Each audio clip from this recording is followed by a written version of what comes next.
Hello guys, I'm Nona Prince and today we'll be talking about the 1987 Malayalam film Anantaram, which according to Wikipedia means thereafter or monologue. Now it's written and directed by Adoor Gopalakrishnan. It stars Ashokan and Shobhana in the lead roles with Mammootty as a guest star. Now the concept of the film is amazing, so unorthodox. It is a subject that in 2020 itself is not explored that much in Indian cinema. It is such a difficult and complex subject to tackle, and they did this in 1987. It's in a way a coming of age story of Ajayan, who was born an orphan, had a very difficult childhood, was alone and lonely. He was good in academics and sports, but he was arrogant about it and he didn't have any friends. And this mentally affected him. There's a dialogue where he says that if he could, he would strangle his own mother and kill her because she was so selfish to leave him behind. And we see symptoms of depression as he grows up. He doesn't feel like going to school, studying, going to college. He's losing interest in life itself. There's no one he can talk to about it. And he starts to take aid of substances like smoking, cigarettes, or maybe weed. We don't know. And from there,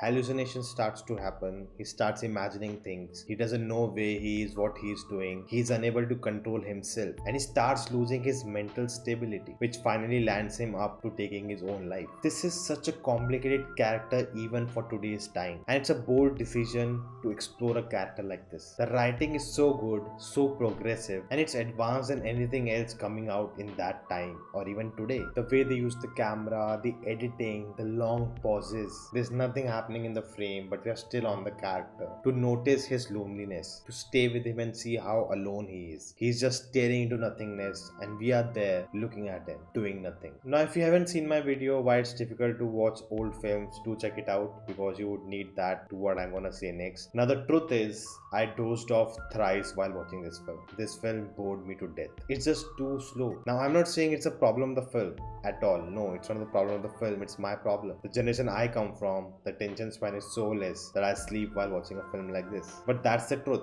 and I have to say it. As I said, there are scenes where the characters are doing nothing and we are just there with them. But those scenes are so stressed sometimes that it feels boring. There were some scenes which were illogical, and then there were some scenes which were not necessary at all. We just see a scene happening in the house. Cut to, we are in the college, professor is teaching something, and the bell rings and everyone's asleep. Cut to, coming back to the house, and the next scene is taking place. I don't get why there is a scene of the college. It doesn't make sense to me, and that's why it's an unnecessary scene. And there are a lot of scenes like this. We have to remember one thing, that the narration is done by an unreliable narrator who's imagining things, who's having hallucinations. So we cannot believe whatever he's saying. And that's why the narrative is non-linear. It's all jumbled up. Generally, when there's an unreliable narrator, when it's revealed that you cannot rely on him, you look back at the film and try to make sense of it, and it does make sense. But here what happens, even after the reveal, I still cannot make sense of a lot of things in the film. That can be a good thing or a bad thing, depending on your taste. Now there's a movie called Mulholland Drive. Our screenwriting professor, who taught us the 3-act structure, showed this movie to us and told us to write down the 3 acts of the film. And by the end of the film, all of us in the class just threw our notebooks, tore our pages. I'll not say anything about the film.